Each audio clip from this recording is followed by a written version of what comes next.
بسم اللہ الرحمن الرحیم۔ حدیث نبوی صلی اللہ علیہ وآلہ وسلم۔ جعفر بن محمد نے عطا بن ابی رباح سے روایت کی، انہوں نے نبی صلی اللہ علیہ وآلہ وسلم کی زوجہ محترمہ حضرت عائشہ رضی اللہ عنہا کو کہتے ہوئے سنا، رسول اللہ صلی اللہ علیہ وآلہ وسلم کی عادت مبارکہ تھی کہ جب آندھی یا بادل کا دن ہوتا تو آپ صلی اللہ علیہ وآلہ وسلم کے چہرہ مبارک پر اس کا اثر پہچانا جا سکتا تھا۔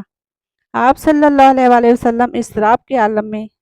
کبھی آگے جاتے اور کبھی پیچھے ہٹتے، پھر جب بارش برسنا شروع ہو جاتی تو آپ اس سے خوش ہو جاتے اور وہ پہلی کیفیت آپ سے دور ہو جاتی۔ حضرت عائشہ رضی اللہ عنہا نے کہا،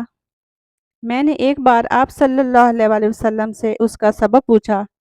تو آپ صلی اللہ علیہ وآلہ وسلم نے فرمایا، میں ڈر گیا